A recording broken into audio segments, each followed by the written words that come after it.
बिस्मिल्लाहिर्रहमानिर्रहीम, अस्सलाम वालेकुम। पाकिस्तान मॉर्निंग में आपको खुश आमदीद कहेंगे। मैं हूँ ईशा अलतमान और मैं हूँ मोहम्मद जुनैद हलीम। गुड मॉर्निंग, सुबह बखैर। उम्मीद करते हैं आपकी सुबह खैरियत से गुजर रही होगी। और आगाज़ में ईशाल, वैसे सवाल तो बड़ा अजीब सा है, लेकिन मैं आपसे पूछना चाहूँगा चूहों के बारे में आपकी राय क्या है? कैसे लगते हैं के आपको बारे में? मुझे वैसे तो बहुत बुरे लगते हैं, लेकिन अब अच्छा। मेरी राय बदल गई है। इस अमूमी तौर पे सबकी राय यही होती है, है। लेकिन बड़ी हैरानकुन खबर है, आपको पता है कि चूहे अच्छे काम भी करते हैं? बिल्कुल जी। और ये चूहा जो है, ये रोनन चूहा है, इसका नाम है रोनन। हाँ। और इसने दुनिया भर में चूहों की इज्जत बहाल करने का एक बिल्कुल। नया बीड़ा उठाया है। रोनन का शुमार जो है उन चंद हास चूहों में होता है जनाब, जो अपनी गैर मामूली सूंघने की सलाहियत की बदौलत ज़मीन में छुपी हुई खतरनाक बारूदी सुरंगों को तलाश करने में बहुत मददगार और उसने बहुत से बेगुनाह लोगों को बचाया भी है। तो ये ज़बरदस्त एक कारनामा सर अंजाम दिया है इस चूहे ने। और यकीनी तौर पे जो इमेज है ना, उमूमी तौर पे जिसका आप भी इजहार ख्याल कर रही थी, और सभी की राय यही होती है, उस राय को बदलने में बड़ा किरदार अदा किया है। क्योंकि आप देखते हैं ना कि आपके किचन के अंदर, आपकी वार्डरोब के अंदर चूहे कुतरने का काम करते हैं, आपका खाना तबाह कर देते हैं। चीज़ के तो वैसे भी दीवाने होते हैं, और बेकरी आइटम्स वो छोड़ते नहीं हैं। लेकिन कंबोडिया में जिस चूहे का हम जिक्र कर रहे हैं, इसने 100 से ज़ायद नाज़रीन बारूदी सुरंगें और दीगर जो नाकारा धमाका खेज मवाद होते हैं उनका पता लगाया है, और इस पर इसे Guinness book of world record में इसका नाम भी शामिल कर लिया। ज़बरदस्त। अमेरिकी मीडिया ये रिपोर्ट कर रहा है कि रोनन ने अगस्त 2021 से लेकर अब तक 109 तकरीबन बारूदी सुरंगें और 15 नाकारा हथियारों का पता लगा लिया है। तो बहुत ही जबरदस्त बात है जी। इस तरह के चूहे जो है वो ट्रेंड अगर चूहा है, ये मुझे तो लगता है बिल्कुल ट्रेंड तो होगा, लेकिन इससे पहले ट्रेनिंग दी गई है। एक और चूहा भी था जो ये खिदमत सर अंजाम दे रहा था, वो थोड़ा सा इसमें सुस्त था। और उसने लगभग मगावा के पास इसने 5 साल के दौरान 71 बारूदी सुरंगें तलाश की थी, लेकिन इसने 100 से ज़ायद सुरंगों का पता लगाया। इसने रिकॉर्ड तोड़ दिया, इसने उसका रिकॉर्ड तोड़ा है। और वो 2021 में रिटायर हुआ था। 2022 में मरने के बाद ओपी का ये कहना है कि रोनन की कामयाबियां डिटेक्शन के शोबे को मजबूत और मौसर बना सकती हैं। बहुत ही खुशाइन बात है। इस तरह के अगर जानवरों से आप काम लेते हैं जो कि ज़मीन में ज़मीन दोस्त कहीं पर भी जा सकते हैं और बहुत ही कम स्पेस में से घुस सकते हैं, तो इनका अगर इस तरह से इनको ट्रेन किया जाए, और मेरे ख्याल में बाकी चूहों को भी इससे सीखना चाहिए। मुझे लगता है ये जॉब पर होगा, इसको सैलरी वगैरह भी मिलती होगी। ये तो अब डिटेल देखनी पड़ेगी, लेकिन बहरहाल जो भी काम है बहुत ही ज़बरदस्त है, बहुत ही शानदार तरीके से सर अंजाम हमने कहा कि आगाज़ में ये दिलचस्प खबर आपके साथ शेयर करते हैं। बात करते हैं टॉप 5 स्टोरीज की तरफ नाज़रीन, जिसमें सबसे पहले आज जिक्र होगा पाकिस्तान मिनरल्स इन्वेस्टमेंट फोरम, जिसका 2025 का इनेकाद हुआ। गुज़श्ता रोज़ ज़बरदस्त सेरेमनी हुई। पाकिस्तान का मादनी वसाइल को बरोएकार लाने का फैसला इसमें किया गया है। वज़ीर आज़म ने भी खिताब किया। बैनुल-अक़वामी मंदूबीन इसमें मौजूद थे, वफ़द डेलीगेशन मौजूद था, और ज़बरदस्त उसमें इज़हार ख्याल हुआ। आगे के जो मंसूबे हैं वो देख के लगता है कि अगर इस पर अमल हो जाए तो बहुत ही कारआमद साबित हो सकता है। उसके बाद हम आपको बताएंगे कि मुआशरे में अदम बर्दाश्त के बढ़ते हुए रुझान की वजह क्या है, और इसका हल तलाश करेंगे। क्योंकि हम देखते हैं रोज़मर्रा की ज़िंदगी में लोगों के अंदर बर्दाश्त ख़त्म होकर रह गई है। इस अदम बर्दाश्त की कमी की वजह क्या है, इस पर भी तफसील से होगी फिर बात होगी। बारिश की कमी है। दरियाए सिंध में पानी के बहरान का 100 साला रिकॉर्ड टूट गया है। हम अपने प्लेटफॉर्म से मुसलसल इस चीज़ की निशानदही कर रहे हैं। वैसे तो ये मसला आलमी सतह का है, लेकिन पाकिस्तान में इसमें बहुत तेज़ी से इजाफा हो रहा है। किस तरह से पानी की कमी को पूरा करने के लिए इकदाम किए जा सकते हैं, सूरत हाल कितनी मखदूश हो चुकी है, इस पर भी बात होगी।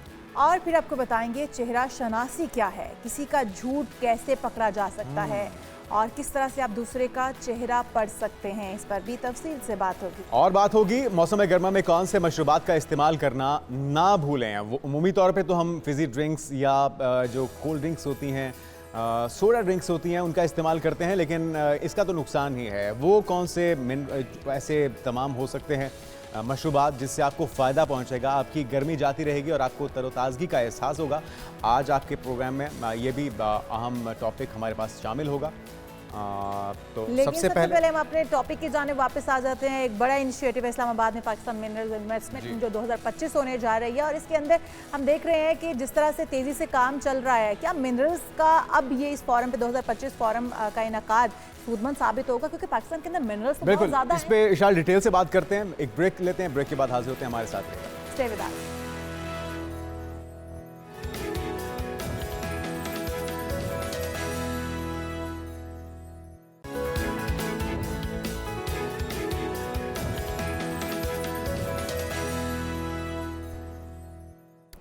नाज़रीन वेलकम बैक। जिस तरह से हम बात कर रहे थे कि इस्लामाबाद में पाकिस्तान मिनरल्स इन्वेस्टमेंट फोरम 2025 इस वक्त जारी है और फोरम से वज़ीर आज़म Shahbaz Sharif, army chief general Asim Munir ने खिताब किया। एक ज़बरदस्त डेवलपमेंट है, मुख्तलिफ ममालिक हैं और उनके साथ इन्वेस्टमेंट फोरम में मादनी वसाइल की तलाश के लिए पाकिस्तानी कंपनियों के चीन, बरतानिया, जनूबी अफ्रीका, रूस और दीगर मुल्कों की कंपनियों के साथ समझौतों पर दस्तखत भी हुए हैं, जो कि अच्छी पेशरफ्त तो बिल्कुल अच्छी पेशरफ्त है, लेकिन इसके ऊपर काम कब तक शुरू हो जाएगा और कितना सूदमंद और मुकम्मल कब होगा? बिल्कुल ये जानने के लिए हमारे साथ मौजूद हैं डॉक्टर शाहिद हसन सदीकी साहब, माहिर मईशत हैं। वेलकम टू शो कहेंगे डॉक्टर साहब आपको। डॉक्टर साहब, कितना सूदमंद साबित होगा ये इनिशिएटिव? और हम देखते हैं कि मादनियात तो पहले से ही पाकिस्तान के अंदर बहुत तादाद में मौजूद हैं, लेकिन उसके ऊपर काम होता है, शुरू किया जाता है या फिर कम से कम मंसूबे और दस्तखत हो जाते हैं, लेकिन उसके बाद नहीं होता, मामला पड़ जाता है। इस बार समझते हैं कि क्या काम भी होगा इस पर और कब तक मुकम्मल हो जाएगा, कितना फायदा समझते हैं मईशत को इससे होगा?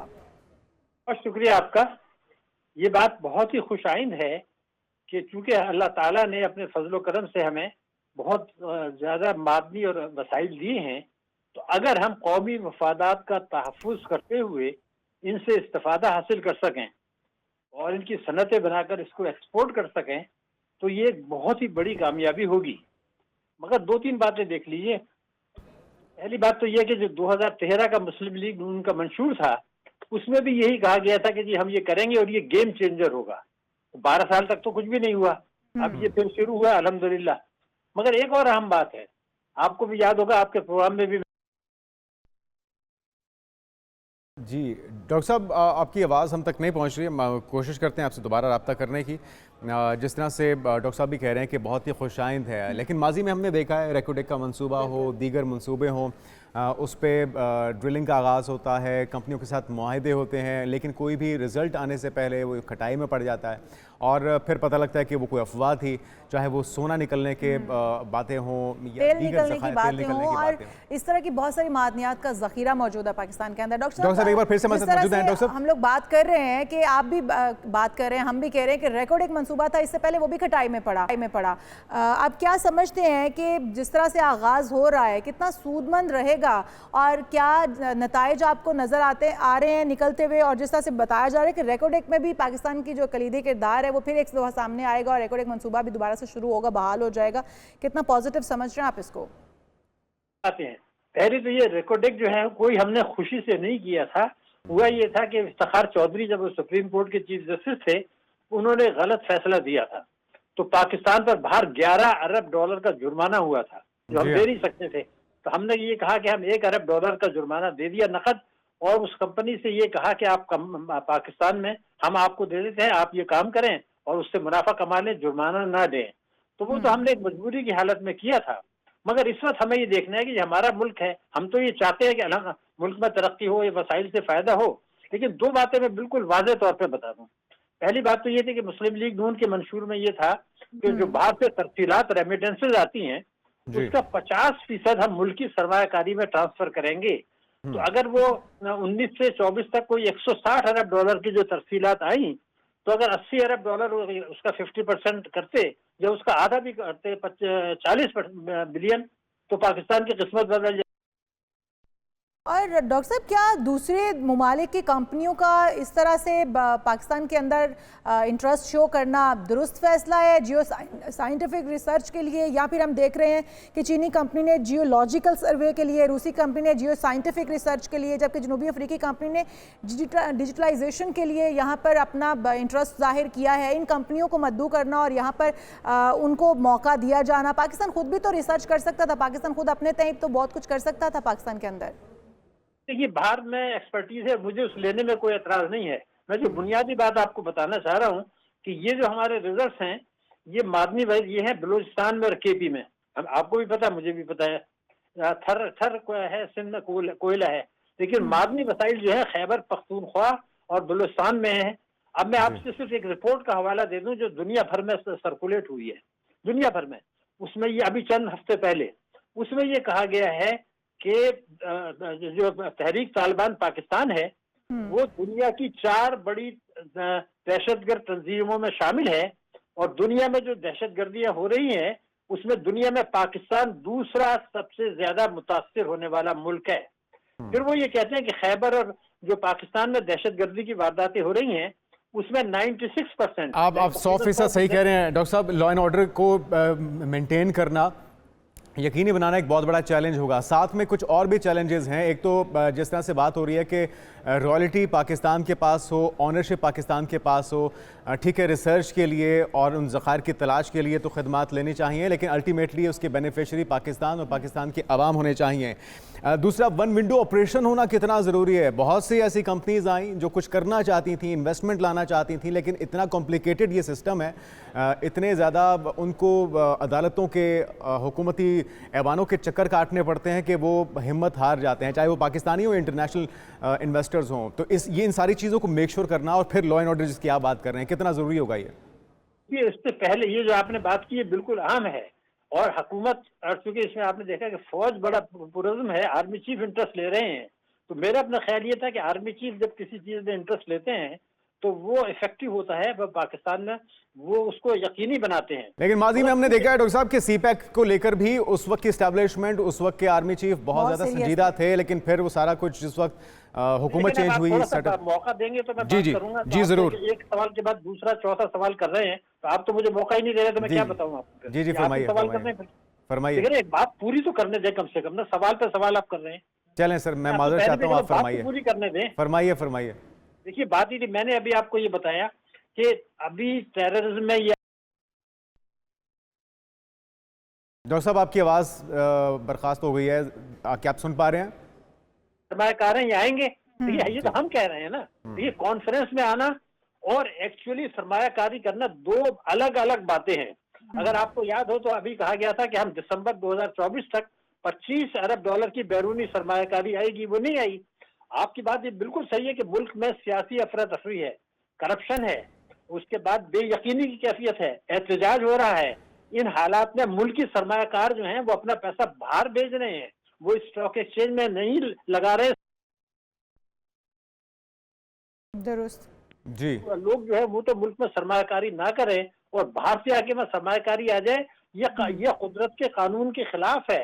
पहले आपको लॉ एंड ऑर्डर के साथ, सियासी अफरा तफरी के साथ, मुल्क में जो करप्शन है, इनएफिशिएंसी है, जो ब्यूरोक्रेसी किरदार है जिसका आपने इशारा किया, वो सब सही है, लेकिन ये दुनिया वाले कॉन्फ्रेंस में आना और सरमायाकारी करना दो बिल्कुल अलग चीजें हैं, जो बताने की कोशिश कर रहा हूँ। अभी मैंने आपसे बताया कि 25 अरब डॉलर तो दिसंबर में आना था, 2024 तक वो एक पैसा भी नहीं आया। तो पहली चीज ये थी कि शायद मुनासिब वक्त नहीं था। पहली चीज ये थी कि हमें कोशिश ये करनी चाहिए कि अपने मुल्क में पहले सियासी हालात कंट्रोल करें, करप्शन पर काबू पाएं, जो अदारों में करप्शन है ताकि वो लोगों को जो है तंग करते हैं ब्यूरोक्रेसी, उसको ठीक करें। उसके बाद वो उसके ऊपर भी डॉक्टर साहब काम तो शुरू हो चुका है, लेकिन ये एक पॉजिटिव पहलू ये है कि हो सकता है कि बलूचिस्तान के अंदर, और जिसकी निशानदेही आप भी कर रहे हैं, केपीके के अंदर जिस तरह से दहशतगर्दी इस वक्त तमाशगा बन चुकी है दोनों जगह दहशतगर्दी के लिए, वो भी किसी हद तक उस पर भी कंट्रोल पाया जा सकेगा, अमनो अमान की सूरत हाल भी कायम होगी, और उसके बाद फिर हमारे मादनी ज़हायर जो है अगर वो दरियाफ्त होते हैं या उनके ऊपर काम होता है तो पाकिस्तान की मईशत को भी तो एक सहारा मिलेगा।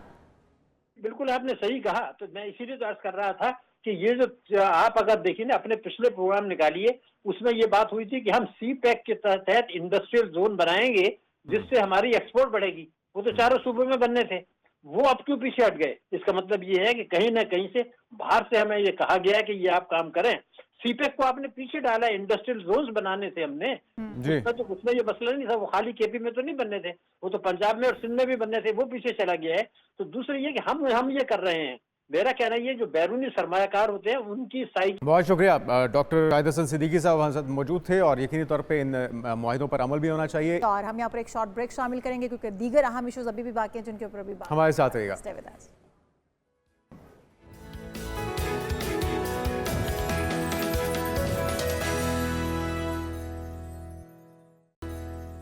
प्रोग्राम में एक बार फिर से आपको खुशामदीद कहेंगे और बात करेंगे मौसमियाती तब्दीलियों की, जिसके असरात गहरे से गहरे होते जा रहे हैं और खुश्क साली ने ज़िंदगी को मुश्किलात से दो चार कर दिया है। दरिया सिंध जिसकी हम बात कर रहे हैं, बार बार वहाँ से कैनाल्स निकालने की, नहरें निकालने की, जो कि अब इस वक्त सख्त खुश्क साली का शिकार जी हाँ, और रेगिस्तान में तब्दील होता जा रहा है। पानी की कमी न सिर्फ इंसानों बल्कि मवेशियों पर भी, परिंदों, आबी हयात पर भी असरअंदाज हो रही है। तो ये सूरत हाल कहाँ जाके रुकेगी? हसन अब्बास साहब माहिर आबी वसाइल हमारे साथ मौजूद हैं।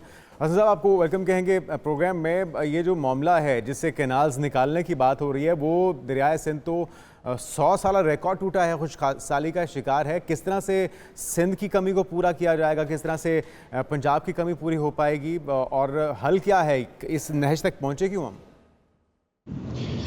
देखिए जी, पहली बात तो यह है कि मैं इस चीज़ को थोड़ा सा नहीं मानता कि ये 100 साल का कोई रिकॉर्ड टूटा है। अच्छा। क्योंकि इंडस दरिया में पानी तो बहुत है इस वक्त भी। देखिए, चश्मा के मकाम के ऊपर, ये कल की मैं आपको फिगर्स दे रहा हूँ, चश्मा के मकाम के ऊपर तकरीबन 34,000 क्यूसिक पानी चल रहा है, मंगला पे 9,000 चल रहा है, मराला पे 14,000 के करीब चल रहा है। और एक मोहतात अंदाजे के मुताबिक जो इंडिया ने हमारे 3 दरिया इंडस बेसन के सिस्टम के ले लिए हुए हैं, उनमें तकरीबन 15 से 20,000 क्यूसिक पानी इस वक्त भी चल रहा है। अब वो सारा पानी अगर आप मिला लें तो ये 60,000 क्यूसिक से ऊपर पानी बनता है। अगर 60,000 क्यूसिक पानी सिस्टम के बीच में कुदरत आज भी डाल रही है और कोटरी से सिर्फ 190 क्यूसिक जो है पानी निकल रहा है, तो इसका मतलब है कि ये पानी कहाँ गायब हो रहा है? मिसमैनेजमेंट है ये। कैनाल्स हैं जो पानी को निकाल देती हैं दरिया में से। ये खुश्कसाली नहीं है, ये क्लाइमेट चेंज नहीं है, ये ड्राउट नहीं है, ये हमारी पुरानी गलत डेवलपमेंट मॉडल्स हैं इस सिस्टम के, जो इस वक्त हमें ये बड़ा मतलब है कि ये बड़ा अच्छा है कि थोड़ा सा ये बारिशों में ब्लिप आया तो ये चीजें जो है ना ये पकड़ी गई हैं, कंट्रोल ये में लोगों के सामने आ गई हैं कि 60,000 में से सिर्फ 200 भी जो है वो नीचे नहीं जा रहा, कोटरी से नीचे।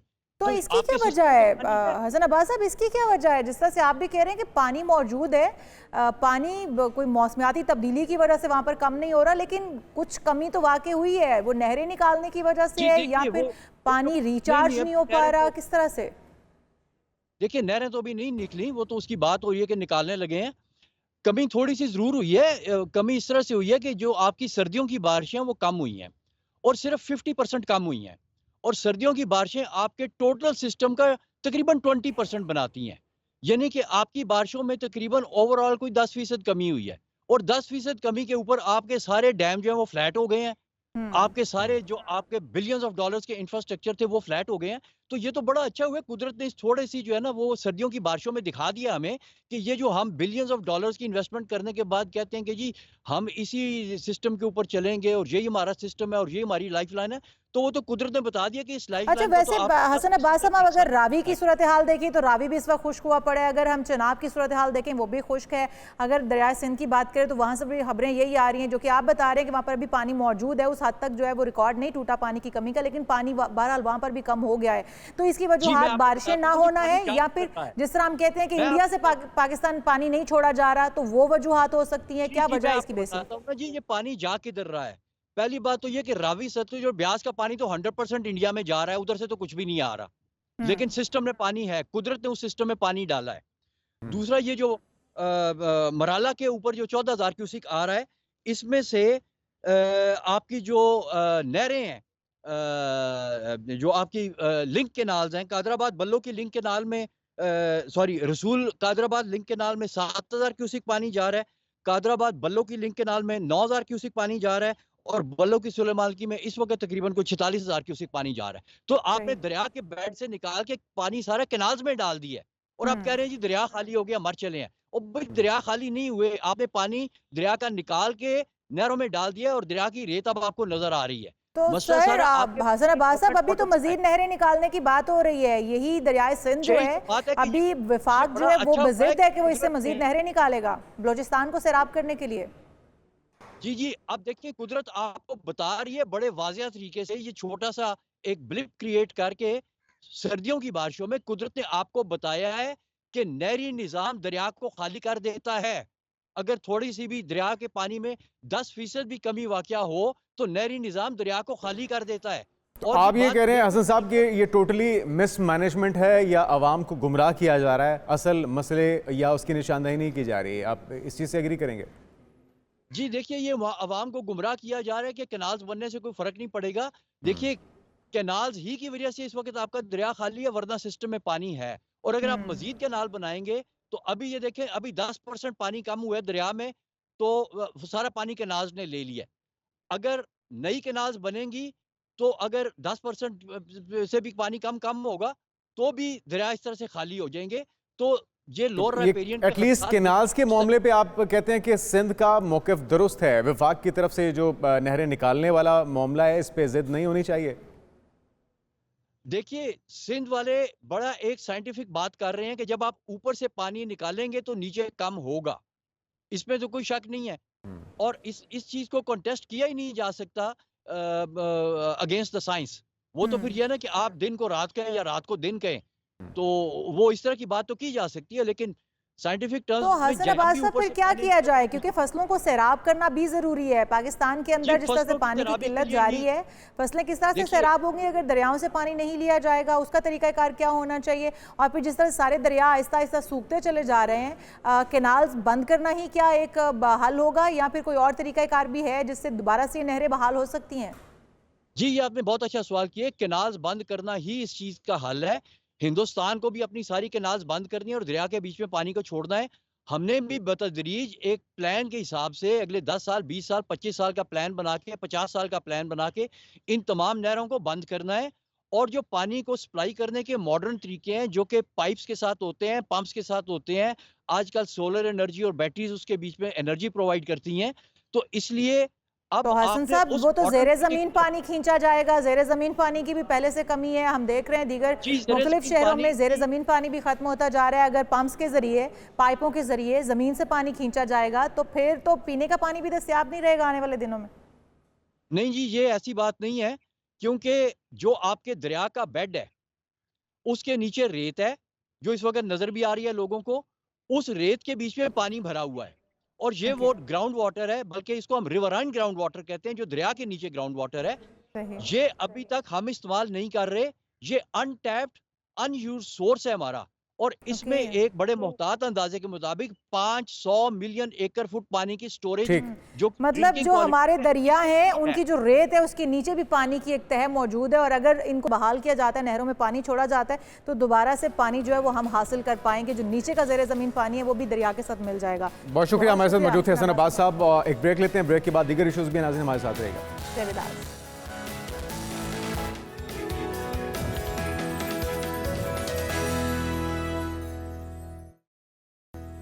नाज़रीन वेलकम बैक। आपको एक बार फिर से कहेंगे सुबह खैर, गुड मॉर्निंग। और जिस टॉपिक पे, मौजू पे हम बात करने जा रहे हैं, उसका हम मजमूई तौर पे सभी शिकार हैं, और वो है अदम बर्दाश्त। इखलास, मोहब्बत और तहम्मुल और बर्दाश्त जैसे औसाफ अगर किसी में यकजा हो जाएं तो वो शख्स ना सिर्फ अपने ख़ानदान बल्कि हल्का अहबाब और पूरे माशरे के लिए भी एक रोशन मिसाल बन जाता है। बिल्कुल ऐसा ही है, और ऐसी शख्सियत के रोशन पहलू हर सिमत जगमगाते हैं। लेकिन अफसोसनाक अमर यह है कि मौजूदा जो हमारा दौर है मादियत परस्त हो चुका है। हम हर बंदा ही जो है वो किसी न किसी चीज़ की दौड़ में लगा हुआ है, भाग रहा है।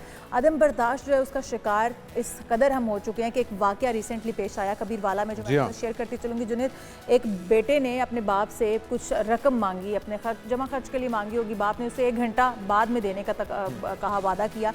बच्चे से सब्र नहीं हुआ। ये अदम बर्दाश्त का आलम था कि बच्चे ने वो सब्र करने की बजाय बेटे ने उठ के वो फ्रीज़र के साथ जो यूज़ करने के लिए स्टेबलाइजर्स होते हैं वो उठाया, और बाप के सर पे बार बार अटैक करने के बाद बाप को शदीद ज़ख्मी कर दिया। और उसके बाद बाप को अस्पताल ले जाया गया, और वो इतनी और बाद में उनकी डेथ भी हो गई, हाल में थी, वो मर गया। लेकिन मरते वक्त भी बाप ने अपनी जो फादर होने का फ़र्ज़ अदा करते हुए वालिद ने शदीद ज़ख्मी हालत में बल्कि मरते वक्त ये कहा है कि मेरे बेटे ने मुझे ज़ख्मी नहीं किया, बल्कि मैं हादसा तौर पर हो गया। तो ये वो अदम बर्दाश्त है जो कि हमारे बच्चों में, बड़ों में, हर हम देखते हैं इंसान के अंदर पाई जाती है। इसकी वजूहात क्या और किस तरह से इसको कम किया जा सकता है? डॉक्टर इफ्तिखारुल हक हमारे साथ मौजूद हैं, हमारे गेस्ट भी और इसी चीज़ के माहिर भी हैं। डॉक्टर साहब, आपको वेलकम कहेंगे प्रोग्राम में। मजमूई तौर पे अगर हम डाइवोर्स की रेशो देखें, हस्बैंड वाइफ का रिलेशन है, चाहे हमारे समाजी मामलात हैं, जिस वाक़े की ये बात कर रही थी, वो तो एक ऐसा रिश्ता है बाप का कि शफीक उससे ज़्यादा कौन होगा जो आपके बाप आपके साथ मोहब्बत करता है, लेकिन वो भी 1 घंटे का इंतज़ार किए बगैर उसने रेजिस्ट कर दिया। तो अदम बर्दाश्त इतनी ज़्यादा क्यों हमारे माशरे में बढ़ गई है? वजह क्या है इसकी? जी, बहुत बहुत शुक्रिया कि आपने मुझे मदऊ किया यहाँ पे। असल में ये अदम बर्दाश्त का जो सिलसिला है, ताल्लुक़ मेरा चूँकि अदब से भी है, लिटरेचर से है, तो मैं 2 शेरों से आपको आगाज़ करूँगा। जी ज़रूर। एक तो कहा है कि बड़ा मशहूर शेर है कि वक्त करता है परवरिश बरसों, हाँ, हादसा एकदम नहीं होता। एकदम नहीं होता। अब यहाँ से सफ़र हम शुरू करेंगे तो एक शेर और आता है कि हादसे से बड़ा सानहा ये हुआ, लोग ठहरे नहीं हादसा देखकर। फ़र्द जो है वो बतौर इकाई जुदा हो चुका है मुआशरे से। जब फ़र्द मुआशरे से जुदा होता है उसकी रिपरकशंस होती हैं, उसकी पेचीदगियाँ आती हैं। अगर हम इसको ब्रॉडर पर्सपेक्टिव में देखें, कि ज़्यादा वसी तर तनाजुर में देखें, तो इसके समाजी पहलू भी हैं, नफसियाती पहलू भी हैं, सियासी भी हैं, तहजीबी भी हैं। समाजी और मुआशी पहलू बहुत अहम है। सोशियो इकनॉमिक, ये जो एक शॉर्टकट ढूंढने का अमल है, फिनोमेना है, एक डिज़ायर है कि हर इंसान चाहता है कि ओवरनाइट रिच हो जाए। उसकी वजह एक सोशल मीडिया भी है। सोशल मीडिया पे एक्सपोजर इतना ज़्यादा है नौजवान नस्ल का, और फिर वो गाइडेंस नहीं है उसकी, एक बैलेंस स्ट्रेटजी नहीं है हमारे पास, एक बैलेंस माहौल नहीं है। हम मुतवाज़िन माहौल पैदा करने में नाकाम हो गए। ये जो अपने फरमाया शफ़क़त पिदरी की तरफ इशारा किया, अगर हम देखें तो मतलब हर सतह पे शफ़क़त पिदरी होती है। हमारा मुआशरा भी वालिद का रोल प्ले कर सकता है, बेशक। हमारे इस्ताद भी रोल प्ले करते हैं। यही हमारे घर का जो सरबरा होता है वो तो होता ही वालिद है। अच्छा डॉक्टर साहब, एक और चीज़ भी यहाँ पर मैं निशानदेही उसकी करना चाहूँगी कि हम जहाँ पर बच्चे को, क्योंकि माँ बाप बहुत प्यार करते हैं अपने बच्चे को, पालते ही बड़ी परवरिश करते हैं, तो उसका एक एक छोटा छोटा स्टेप जो होता है ना, उसको एंजॉय करते हैं, उसे मोहब्बत से देखते हैं, मोहब्बत से पालते हैं। लेकिन कहीं ना कहीं माँ बाप गलती कर जाते हैं उसकी हर ख्वाहिश पूरी करने की। जब आप हर ख्वाहिश पूरी करेंगे, बच्चे को पता है कि उसे जो उसने मांगा उसे मिल जाएगा, कभी आपके पास वक्त वो भी होता है कि आपके पास वो चीज़ मौजूद नहीं है, आप बच्चे की वो ख्वाहिश पूरी नहीं कर सकते हैं, आपके हालात इस चीज़ की इजाज़त नहीं देते, या फिर आपके वसाइल या कोई भी चीज़ आड़े आ जाती है, तो बच्चे का वहाँ पर रेजिस्ट करना और बार बार उस चीज़ की जिद करना, और फिर आपने कहीं उसको इस मकाम तक तो नहीं पहुँचा दिया है, उसकी हर जिद हर चीज़ मानकर उसको जायज़ नाजायज़ की पहचान ही आपने भुला दी है उसको। जी, ये भी दुरुस्त है। देखिए, इसमें तो कीवर्ड होगा तरबियत, रबूबियत से निकला। अल्लाह ताला को हम रब्बुल आलमीन कहते हैं, बहुत बड़ा लफ्ज़ है तरबियत। जापान का अगर आप तालीमी निज़ाम देखें तो वहाँ पे बच्चे को पहले तरबियत दी जाती है, उसके बाद तालीम की तरफ लाया जाता है। हमारे यहाँ तरबियत में भी बहुत ज़्यादा कसर रह गई है। एक इंतहा हमारे पास है कि एक सोशो इकनॉमिक क्लास है, वो ओवर पैम्परिंग करती है बच्चे को, हर जायज़ नाजायज़ ख्वाहिश उसकी पूरी करती है, और वो गलत एग्जाम्पल सेट करते हैं, मतलब दैट्स रॉन्ग प्रेसिडेंट। दूसरी इंतहा पे फिर ये बिल्कुल गरीब तबका है, वो कुछ भी नहीं कर सकता सिवाय वादों के। जब वो वादे पूरे नहीं हो पाते तो बच्चा जब दूसरे बच्चों को देखता है, अपने से अपर क्लास वाले जो सोशो इकनॉमिक सेगमेंट्स हैं, उसमें फिर डिज़ायर जन्म लेती है कि मैं क्या ऐसा करूँगा जिससे मैं भी वैसा ही बन जाऊँ, मैं भी हासिल कर सकूँ। तो यकीनन वालिदैन की तरबियत बहुत बड़ा किरदार अदा कर सकती है, माहौल की तरबियत। अच्छा, रियासत का डॉक्टर साहब इसमें कितना किरदार है? क्योंकि अमूमी तौर पे हम देखते हैं कि यहाँ से बिगड़े हुए लोग जब अब्रॉड जाते हैं तो वो कतारों में भी खड़े होते हैं, वो सिफारिश के बगैर अपना काम भी करवाने के आदी हो जाते हैं। तो अगर सख्ती की जाए, सज़ाएँ सख्त हो जाएँ, तो फिर ये चीज़ बेहतर हो सकती है कि यहाँ पे भी? जी हाँ, मैं आपको अर्ज़ करता हूँ, जैसे अभी एक डिमोलिशन कैंपेन चली हुई है कि तजावुज़ात, जैसे हम गलती से नाजायज़ तजावुज़ात कहा करते हैं, शुक्र है तजावुज़ात ही कहते हैं। जी। तो मैंने एक दिन अपने एक दोस्त से बात की थी कि क्या ये अच्छा हो कि अगर एक गलत बिल्डिंग बनी हुई है तो उस बिल्डिंग को डिमोलिश करने के साथ जिस अफसर ने उसकी इजाज़त दी थी उसका घर भी डिमोलिश कर दिया। सिर्फ एक एग्जांपल काफ़ी होगी पब्लिक पनिशमेंट की। जो सऊदी अरेबिया में क्राइम रेट इतना कम है, उसकी एक बहुत बड़ी वजह ये है उनके अपने सियासी नकाइस के बावजूद कि वो पब्लिक पनिशमेंट देते हैं, उससे बहुत फ़र्क पड़ता है। फिर जो सियासत का आपने जिक्र किया, तो अगर हम पीछे जाएँ थोड़ा सा 80 की दहाई में, मतलब सॉरी टू से दैट कि जो अशरा मैंने देखा है नौजवान होके, वहाँ से अदम बर्दाश्त शुरू हो रही है आपकी। हमने अफ़गान जिहाद के नाम पे बहुत सी गैर ज़रूरी चीज़ों को अपना लिया। ज़िया दौर की बात कर जी, ज़िया दौर की बात कर रहा हूँ कि अफ़गान जिहाद के नाम पे हमारे यहाँ फिर मजहबी अदम बर्दाश्त भी आई, हमारे यहाँ सेक्टेरियन डिवाइड भी आई, हमारे यहाँ एक दूसरे को गलत साबित करने का रवैया भी आया। ये वहाँ से शुरू हुआ और अभी तक हम देख रहे हैं कि चल रहा है। लेकिन रियासत कहा जाता है डॉक्टर साहब कि माँ जैसी होती है। रियासत की जिम्मेदारी है पहली अपने शहरियों को एक माहौल फ्राहम करना जिसके अंदर वो परवरिश पाएँ, जिसके अंदर वो परवान चढ़ें। हमारी रियासत अनफॉर्चुनेटली इस तरह की हमें माहौल पैदा करके दे चुकी है जिसमें अदम बर्दाश्त, एजुकेशन सिस्टम इतना वीक है हमारा, फिर हमारी जॉब जिस तरह से हम हासिल करते हैं, आप देखें सिफारिश के बगैर कोई जॉब नहीं कोई कहीं पर हासिल कर सकता, हालांकि उसकी डिग्रीज उसके पास मौजूद होंगी और उससे काबिल बच्चा या बच्ची कोई होगा नहीं। मेरिट की धज्जियां उड़ाते हैं, होती है, मेरिट होने के बावजूद वो अपनी जॉब जो है उसका हसूल मुमकिन नहीं हो पाएगा। तो ये छोटी छोटी चीज़ें जो रियासत की जिम्मेदारी हैं वो किस तरीके से इम्प्लीमेंटेशन उनकी होना और उनको लागू करवा पाना कितना ज़रूरी है और वो कितना किरदार अदा कर रही हैं अदम बर्दाश्त में। जी, अनफॉर्चुनेटली रियासत का तो इस वक्त किरदार में तकरीबन ना होने के करीब नजर आता है, इसलिए कि रियासत खुद, अब समझिए कि रियासत और हुकूमत अलग अलग चीज़ें। आप कह लीजिए कि हुकूमती इदारे जो होते हैं वो वाकई अपना किरदार नहीं अदा कर रहे, उन्हें बहुत ज़्यादा ज़रूरत है इस तरफ तवज्जो देने की। दूसरा एक देखिए कि अगर हम देखते हैं पार्लियामेंट हॉल में डिबेट, वहाँ का माहौल भी बहुत ज़्यादा असरअंदाज होता है, बदतमीज़ी का माहौल जब क्रिएट होता है। जी जी जी। दूसरा है कि जब ये सियासतदान और उनके चाहने वाले जब राय को हकीकत बना के मुसल्लत करते हैं, जजमेंट यही हो रहा है, यही हो रहा है। लेकिन डॉक्टर साहब, हमने अब बच्चों अपनों को संवारना है। अगर रियासत कुछ नहीं करेगी तो हम खुद अपने तय क्या कर सकते हैं? अगर एक उस्ताद को पता है, जैसे आपने कहा कि पहले तरबियत होती है दीगर ममालिक में, उसके बाद उनकी एजुकेशन का निज़ाम जो सिस्टम शुरू होता है। हमारे यहाँ पहले एजुकेशन शुरू हो जाती, तरबियत कहीं पर होती नहीं है। अगर हमारे असातिज़ा को पता चल रहा है कि एक बच्चा बहुत एग्रेशन के साथ बात कर रहा है या बच्चों के साथ डील कर रहा है, टीचर क्या किरदार अदा कर सकते हैं? और अगर माँ को पता है, माँ की गोद से माँ को पता चल जाता है उसका बच्चा कैसा है। अगर माँ को पता है कि बच्चा बहुत एग्रेसिव है या वो किसी ऐसी चीज़ से गुजर रहा है, तो माँ क्या किरदार अदा कर सकती है? दोनों का बताइए। मेरे ख्याल में इसमें हमें जो साइकोलॉजिस्ट है ना, साइकोलॉजिकल काउंसलिंग, उसको बहुत ज़्यादा अहमियत देनी पड़ेगी, तालीमी इदारों में भी, घरों में भी। कि अगर जैसे ही वालदा नोटिस करती है कि उसके बच्चे में कुछ गैर मामूली तब्दीलियाँ आ रही हैं, तो उसे देर नहीं करनी चाहिए। हमारे यहाँ असल में एक चूँकि लिटरेसी रेट कम है और जनरल अवेयरनेस भी कम है, तो हम साइकोलॉजिकल काउंसलिंग को अक्सर एक टैबू के तौर पे ले लेते हैं कि शायद ये पागल लोगों के इलाज के लिए ले जाया जा रहा है या बच्चा खुदा न खास्ता एबनॉर्मल हो गया। हम सब भी किसी न किसी सेंस में, abnormality is a relative term, किसी न किसी सेंस में हम एबनॉर्मल होते हैं, लेकिन वो किसी कुछ लोगों में वो एबनॉर्मेलिटी ज़्यादा वाज़ेह होकर उभर आती है, तो वहाँ पे साइकोलॉजिकल काउंसलिंग का। और ये डॉक्टर साहब किसी भी एज में हो सकती है या एक ख़ास एज के बाद ये उसके असर नहीं होगा, फ़ायदा नहीं होगा? नहीं, ये किसी भी एज में हो सकती है, लेकिन जैसा कि आपने फरमाया है कि बचपन से अगर हम जैसे कहते हैं ना उसकी रूट कॉज ट्रेस कर लें हम, तो वहाँ पे ज़्यादा इफेक्टिवनेस हो जाती है। जैसे जैसे बड़े होंगे तो जाहिर सी बात है कि उसकी आदतें पुख्ता हो जाएंगी, ओल्ड हैबिट्स डाई हार्ड। वो ओल्ड हैबिट डाई हार्ड में फिर ज़्यादा मेहनत ज़्यादा करनी पड़ेगी हमें। और डॉक्टर साहब, कहा जाता है कि बच्चे के साथ अगर सोने से कुछ लम्हे पहले और उठने के फ़ौरन बाद माँ उसकी काउंसलिंग करे तो इससे बेहतर काउंसलिंग कोई नहीं हो सकती। माँ उसके दिमाग में जो चीज़ डालेगी उसे अगर वो बर्दाश्त करना सिखाएगी या उसे वो रहम दिल बनना सिखाएगी, पॉजिटिव चीज़ें बताएगी, तो बच्चे के माइंड में वो फीड हो जाएंगी और वो उसी तरीके से प्रैक्टिकल करेगा। ये कितना सूरत साबित? ये तो बहुत ही अहम जानिब अपने इशारा किया, मैं इस तरफ आने ही वाला था कि जो बॉन्डेज है, पेरेंटल बॉन्डेज, सोशल फैब्रिक भी हमारा टूट रहा है, पेरेंटल बॉन्डेज भी टूट रही है। मतलब वालिदैन घर में हैं और बच्चा साइड पे बैठा है, बच्चा भी मोबाइल फ़ोन पे लगा है, वालिदैन भी मोबाइल फ़ोन पे लगे हैं। वो जो बड़ा कीमती वक्त होता है जो हम दे सकते हैं बच्चे को, उसके साथ अटैचमेंट डेवलप कर सकते हैं।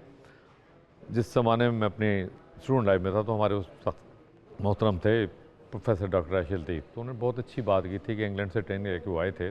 कहते हैं कि वहाँ पे अब गायनेकोलॉजिस्ट ये करते हैं कि जो डिलीवरी का टाइम आता है, they discourage painkillers for the mother.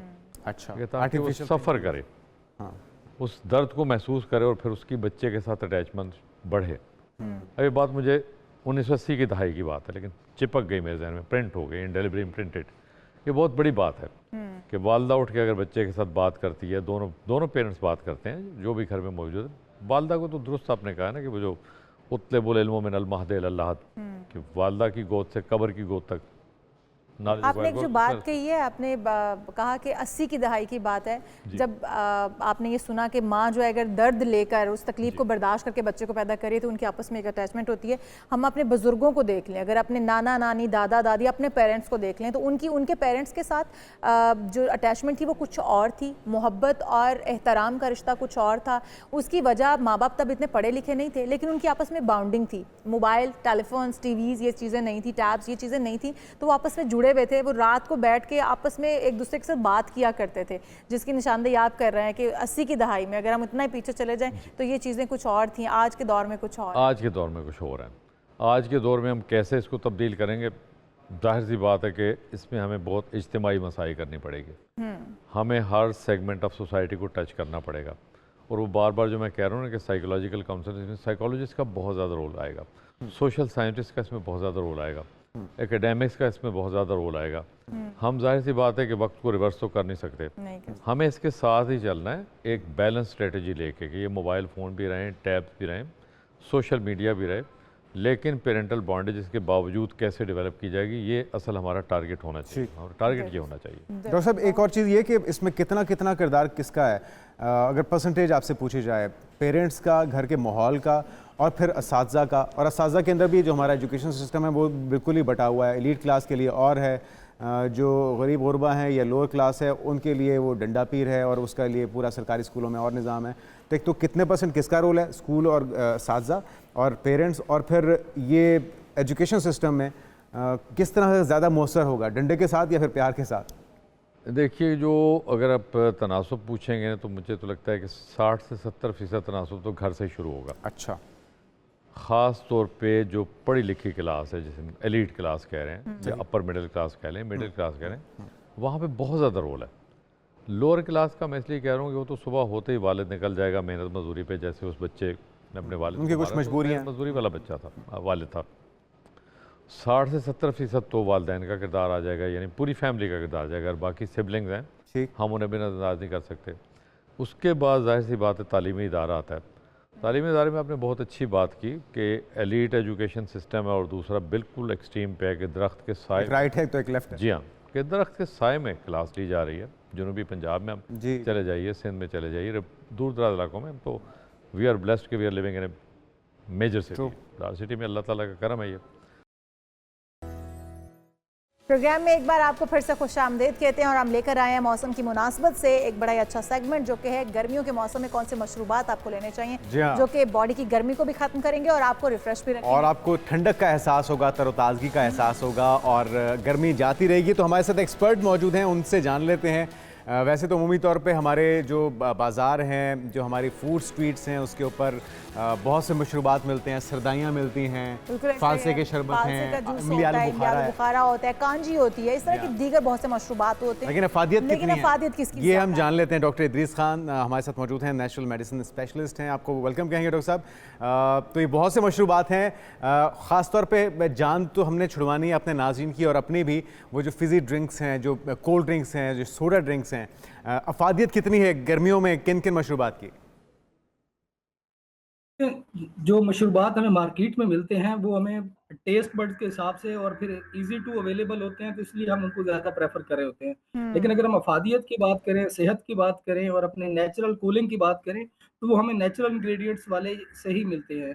जैसे हमारे यहाँ किसी दौर में रिवाज होता था कि सुबह सुबह हमारी जो माएँ थी या जो हमारी दादियाँ नानी थी वो लस्सी बनाया करती थी और हम वो लस्सी पिया करते थे और सारा दिन चाटी वाली लस्सी वो चल रही होती थी, एज अ कोल्ड ड्रिंक हमारी वो चलती थी। लेकिन डॉक्टर साहब, वो लस्सी चाटी की वो भी पी के उसके बाद तो बंदे से उठा भी नहीं जाता, बंदा उसके बाद दोबारा सो जाता है। तो लेकिन आप उसमें मीठा ना डालें ना, क्या ख्याल है डॉक्टर साहब? अगर उसमें मीठा डालेंगे तो नींद आएगी? डेफिनेटली, अगर नमक डालेंगे तो फिर आपको एनर्जी रहेगी। और दूसरी बात यह है कि जो हमारे फ्रूट्स हैं, हमारे जिस तरह के अगर इसके बाद हम बात करें तिब के साथ, हम इसको रिलेट करें कि हमें जो नेचुरल कूलिंग दी जाती थी, उसके लिए हम इमली आलू बुखारे का बड़ा अच्छा इस्तेमाल करते थे। रात को इमली और आलू बुखारा भिगो के रखते थे और सुबह उससे शुरुआत बनाते थे, या अगर कोई मेहमान आता था तो हम फ्रेश जूसेस के साथ उसकी तवाज़ु करते थे। और फालसे का जूस, क्योंकि मौसम भी आ रहा है फालसे का और कलर भी बड़ा खूबसूरत होता है उसका, और आप किसी कोई गेस्ट आ गया है तो उसके लिए भी बड़ा अच्छा लगता है, आप ग्लास में डाल के अच्छा सा बना के आप सर्व करें। और क्या सिर्फ टेस्ट बहुत अच्छा होता है, टेस्ट बहुत अच्छा होता है। अच्छा, एक और चीज़ जो हम गलती कर जाते हैं वो मैं आपसे जानना चाहूँगी कि हम लोग उसमें शुगर ऐड कर देते हैं उसकी खटास को कम करने के लिए। क्या वो फ़ायदे की बजाय नुकसान तो नहीं हमें दे रहा अगर हमने उसमें शुगर ऐड कर दी है, सॉल्ट ऐड कर दी है? देखिए, ये बहुत ज़्यादा नुकसान ऐसे लोग जो डायबिटिक हैं या जिनके लिए वैसे ओवर शुगर कंजप्शन नुकसानदेह है, उनके लिए तो है, अदरवाइज इतना ज़्यादा इशू नहीं होता। गुड़ या शक्कर का इस्तेमाल किया जा सकता है? जी, गुड़ या शक्कर का इस्तेमाल कर लें मीठे में? डेफिनेटली सबसे जो नेचुरल स्वीटनर है हमारे पास वो गुड़ और शक्कर ही हैं। अगर हम उनका इस्तेमाल करते हैं तो हम डायबिटीज जैसी लानत से भी बच सकते हैं। अच्छा, अगर आसानी से डॉक्टर साहब अगर आप बता सकें मुख्तसरन कि ये जो जितने भी मशरूबात आप बता रहे हैं, चाहे इमली आलू बुखारा हो, फालसा हो, या ये बनाने का तरीका मुमकिन है या आपको बाजार से ही लेना पड़ेगा? नहीं बिल्कुल इजी होता है, बस थोड़ा सा टाइम टेकिंग होता है कि आप उसको कम से कम जो है वो 2-4 घंटे भिगो के रखें ताकि वो नरम हो जाए, इमली आलू बुखारा। फिर उसके बाद आप उसको मैश कर लें और उसमें से गुठलियां अलग कर दें, उसको पानी के अंदर ब्लेंड कर लें, तो ये बड़ा इजी अच्छा रेडी हो डॉक्टर जाता है। साहब, एक तो चीज़ आपने जो बताई है कि हम घर में बड़े आसान से आराम से बना सकते हैं, और तरीकाकार भी यही होना चाहिए कि बाहर के मशरूबात में स्क्रीनिंग कहते हैं स्क्रीन यूज़ की गई हुई है, शुगर की जगह पर डिफरेंट किस्म के केमिकल्स यूज़ किए जाते हैं और कलर जो है वो ऐड किए जाते हैं। हम गूंद कतीरा की बात करते हैं, चिया सीड्स की, तुखमलंगा की बात करते हैं, हम कहते हैं कि ये बहुत रिफ़्रेशिंग होते हैं और आपको इनका जायका जो है वो भी बड़ा अच्छा लगता है और आपको ठंडक महसूस होती है, तरावट जिसकी जुनेद भी बात कर रहे थे कि आपकी गर्मी जो वो ख़त्म हो जाती है। ये कितने सूदमंद है और किस किस चीज़ के साथ इसको लिया जा सकता है? देखिए, पहली बात जो आपने की कि मार्केट में मिलने वाले जो कोल्ड ड्रिंक्स हैं या जो मशरूबात हैं उनके अंदर कलर और स्क्रीन यूज़ की जाती है, उससे हट के जो सबसे ज़्यादा नुकसानदेह चीज़ होती है वो प्रिजर्वेटिव्स होते हैं। उनकी शेल्फ लाइफ बढ़ाने के लिए 2 साल 4 साल वो ख़राब ना हो, उसके लिए जो केमिकल्स डाले जाते हैं वो ज़्यादा नुकसानदेह होते हैं उन सब चीज़ों से। इसलिए जो चीज़ आप फ्रेश बनाते हैं उसमें माइक्रोब्स कम ग्रो करते हैं, उसमें इन्फेक्शंस होने का चांसेस कम होते हैं और आपके लिए ज़्यादा हेल्दी होते हैं। दूसरी बात आपने की है गोंद कतीरा की, चिया सीड की, तुखम पलंगों की, छिलका इसबगोल की, ये ऐसी चीज़ें हैं जो अपने अंदर वाटर को अब्ज़ॉर्ब कर लेती हैं। जब आप इनका इंटेक करते हैं तो ये आपको स्लो रिलीज़ में हाइड्रेशन देते रहते हैं, जो आपको पानी की कमी नहीं महसूस होने देते और उसके अलावा आपकी बॉडी के अंदर हीट जनरेशन के अमल को स्लो करते हैं और आपकी बॉडी को कूल डाउन रखते हैं। इससे ये होता है कि आपका ना सिर्फ कूलिंग इफेक्ट रहता है, आपको डिहाइड्रेशन नहीं होती, बल्कि उसके साथ-साथ आपकी जो गट हेल्थ है वो बहुत इंप्रूव होती है। इससे आपकी डाइजेशन बहुत बेहतर होती है। इसको आप पानी में इस्तेमाल कर सकते हैं, दूध में इस्तेमाल कर सकते हैं। इसके अलावा भी आप मुख्तलिफ जो हमारे कोल्ड डेजर्ट्स होते हैं जिसमें साबूदाना हो गया, कस्टर्ड हो गया या इस तरह की जो भी हम कोल्ड डेजर्ट्स बना रहे हैं उनके अंदर भी इनको यूटिलाइज कर सकते हैं। तो इसके अलावा कांजी का इस्तेमाल भी इफादियत के लिए सही है और इसका बनाने का तरीका क्या होगा डॉक्टर साहब? देखिए, इसको अगर आप तो अर्जेंट बनाना चाह रहे हैं तो सिंपली ये होगा कि आप इसको गर्म पानी के अंदर भिगो के रखेंगे तो ये जल्दी अपनी म्यूसिलेज प्रॉपर्टीज लेके आ जाएगा। लेकिन अगर आप इजी हैं तो आप रात को इसको भिगो के रख दें और सुबह इसको अपने मशरूब के अंदर डाल के इस्तेमाल कर लेंगे। अच्छा, इसके अगर हम बेनिफिट्स की बात करें तो एक तो बेनिफिट मैंने आपको बताया कि गट हेल्थ के लिए बहुत जबरदस्त है। ऐसे लोग जिनको पेप्टिक अल्सर है, जिनको मैदे में गर्मी रहती है, तेजाबियत रहती है, एसिडिटी का शिकार होते हैं या जिनका वेट गेन हो रहा होता है, उनके लिए बहुत जबरदस्त चीज है। और ये इंटेस्टाइनल लुब्रिकेशन का काम करते हैं, जिनको क्रोनिक कॉन्स्टिपेशन होती है उनके लिए बहुत जबरदस्त चीज होती है। जब आप इनको यूटिलाइज करते हैं तो आपकी गट के अंदर जो लुब्रिकेशन है वो प्रोवाइड करते हैं। जबरदस्त। डॉक्टर साहब, हम संदल के शरबत की बात कर लेते हैं। हम शरबत जो बनाया जाता है तरबूज और एक वो वाला शरबत जो मैं आपको बता रहा था, मोहब्बत का शरबत एक होता है, बताया था मोहब्बत वाला शरबत, वो दूध के अंदर तरबूज को डाला जाता है। और अच्छा, मुझे पहले डॉक्टर साहब से पूछते थे, डॉक्टर साहब को पता भी है कि मोहब्बत का शरबत भी कोई शरबत होता है? डॉक्टर साहब आप बताइए, तस्दीक करिए, इशाल को यकीन नहीं आ रहा। नहीं, जो भी आप शरबत बनाते हैं वो मोहब्बत से ही बनाते हैं। अगले को आप मीठा करना चाह रहे होते हैं तो शरबत सारे ही मोहब्बत के होते हैं। और जो तरबूज वाली बात आप कर रहे हैं तो वो लाल कलर होता है, चूंकि तो लाल वैसे ही मोहब्बत की निशानी होती है, तो लाल कलर आप डेफिनेटली तरबूज जो है, खरबूजा, तरबूज और खीरा, ये 3 ऐसी चीजें हैं जो गर्मियों में हर एक बंदे को यूज करनी चाहिए। अच्छा, लेकिन डॉक्टर साहब, मैं जब मुझे जुनेद ने बताया ये मोहब्बत वाला शरबत और इसकी रेसिपी बताई तो मैंने इसको गूगल किया फौरन से पहले। दूध के अंदर तरबूज का डालना, क्या ये कॉम्बिनेशन ठीक रहेगा? लोग पीते हैं इसको और बड़ा एंजॉय करते हैं। ये इसके ऊपर स्पेशली हमारे जो नेबर कंट्रीज हैं, जी हाँ, इंडिया में बड़ा मकबूल है ये बहुत मकबूल है इंडिया में। और इसको बकायदा इसके बड़े बड़े स्टॉल्स होते हैं और वहाँ से लोग रेगुलरली इसको यूज कर रहे होते हैं। बस मसला सिर्फ ये आता है कि हमारे यहाँ तरबूज फ्रेश यूज होना चाहिए। तरबूज अगर पुराना यूज करेंगे कि सुबह से कटा हुआ है और शाम तक यूज हो रहा है तो उसके अंदर फिर फंगस ग्रोथ कर जाती हैं और डिफरेंट इश्यूज आते हैं। अगर आप फ्रेश तरबूज काट के इस्तेमाल करते हैं तो आपके लिए बहुत बेनिफिशियल होता है। थैंक यू सो मच, बहुत शुक्रिया। डॉक्टर इदरीस खान हमारे साथ मौजूद थे। बहुत से शरबत हैं और उस मोहब्बत के होते हैं, अगर प्यार से बनाए जाए तो मोहब्बत वाले शरबत होंगे। आप वो फिर आप कोई भी अपने घर वालों को बना के पिला सकते हैं, जिस तरह से हमने सारी चीजें गिनवाई हैं। लेकिन हमारा जो अल्टीमेट टारगेट था वो यही था कि आप फिजी ड्रिंक्स और सोडा ड्रिंक्स को खैरबाद कहिए, इन नेचुरल ड्रिंक्स की तरफ आइए। क्योंकि जब गर्मी में आप बाहर से आते हैं तो एकदम से आपका दिल करता है कुछ ठंडा सा पीने को, और आप फ्रिज ड्रिंक निकालते हैं और फौरन से पहले गटागट पी जाते हैं। उनसे आप परहेज कीजिए और अच्छी रिफ्रेशिंग ड्रिंक घर में बनाएं और इस्तेमाल करें। हम यहाँ पर एक ब्रेक शामिल करते हैं और जब ब्रेक से वापस आएंगे तो आपको बताएंगे कि चेहरा शनासी क्या चीज़ है और क्या चेहरे पढ़ना किस तरह मुमकिन हो सकता है। बिल्कुल, एक ब्रेक के बाद स्टे विद अस।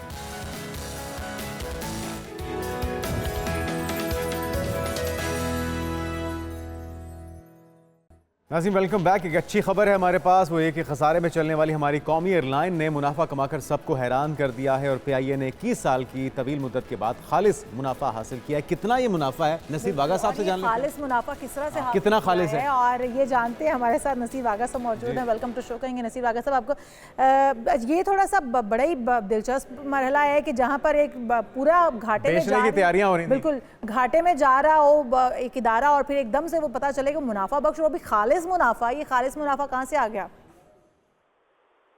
देखिए, इस पहले तो PIA वो बड़ी खराब थी, लेकिन अब जो इस साल 2024 का जो बोर्ड ऑफ डायरेक्टर का इजलास हुआ है, उसमें जो एक रिपोर्ट पेश की गई है, उसके मुताबिक PIA ने 9.3 अरब रुपए तमाम अखराजात निकालने के बाद मुनाफा कमाया है।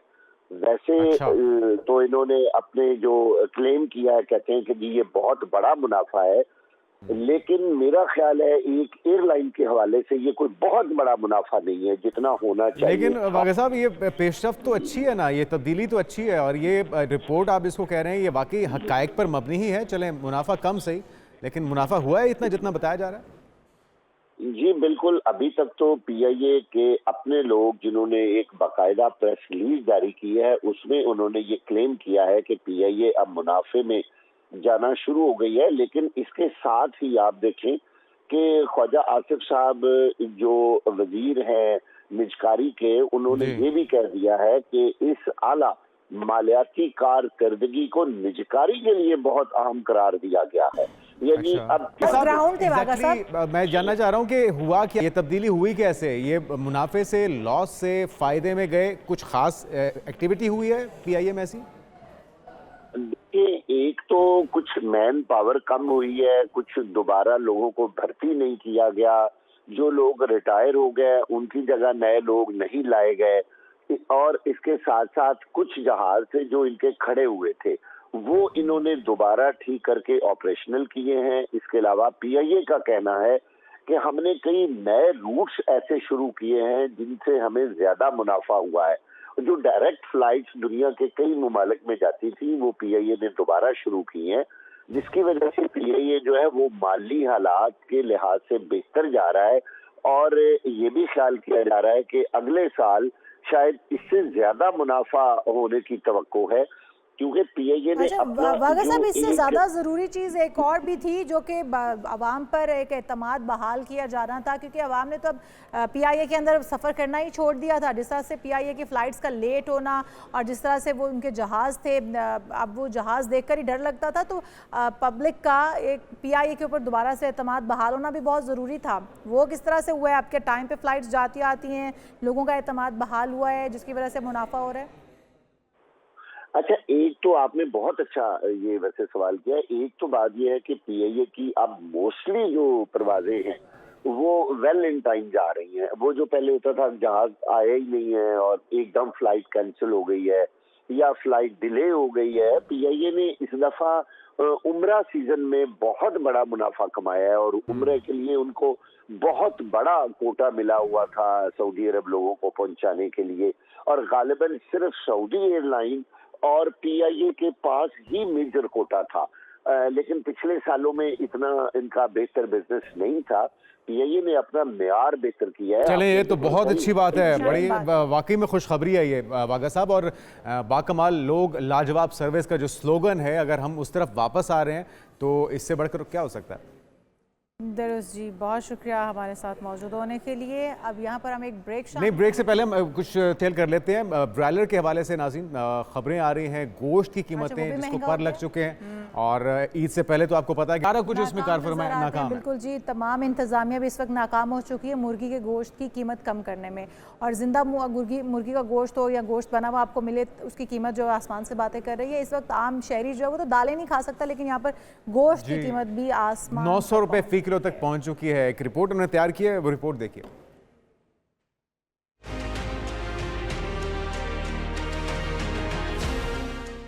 मुर्गी का गोश्त अब गरीब आदमी की पहुंच से बाहर होता जा रहा है। जिंदा मुर्गी 540 रुपये फ़ी किलो, गोश्त 866 और बोनलेस चिकन 1300 रुपये फ़ी किलो तक जा पहुंचा है।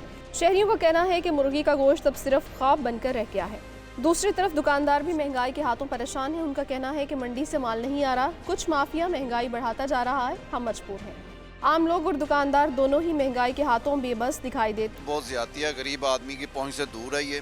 पंजाब गवर्नमेंट को, हुकूमत पाकिस्तान को चाहिए कि इसका रेट कम से कम करे, गरीब आदमी की पहुंच में हो। ये 600 रुपये 700 रुपये ये बहुत मुश्किल है, गरीब आदमी इसे खा सके। मुर्गी का गोश्त प्रोटीन का सस्ता जरिया रहा है, लेकिन अब प्रोटीन का सस्ता जरिया भी अवाम की पहुंच से बाहर हो गया है। मुर्गी के गोश्त की कीमत में रोज बरोज इजाफे से अवाम सख्त परेशान है। चूजे की किल्लत पैदा होना शुरू हो चुकी है। पहले चूजे की कीमत में गैर मामूली इजाफा हुआ, लेकिन अब मार्केट में महंगा चूजा भी दस्तयाब नहीं है। मार्केट में एक दिन का चूजा 240 रुपए का फरोख्त हो रहा है। जब तक चूजा 100 रुपए का नहीं होगा, मुर्गी का रेट नीचे नहीं आ सकता। और चूजे की कास्ट 62-65 रुपए है। सर जी, ये 240-45 का मतलब यही है कि आप एक प्लाट लाख वाला 3 लाख का पहले बेच दिए और बाद में के मकान 1.5 लाख का। मार्केट जराये का कहना है कि जब चूजा सस्ता नहीं होगा, चिकन की कीमतें जमीन पर नहीं आ सकती। चूजा माफिया के खिलाफ कार्रवाई नागुज़ीर है। मुर्गी की कीमत में इजाफे से शादी ब्याह की तकरीबात का इनेकाद भी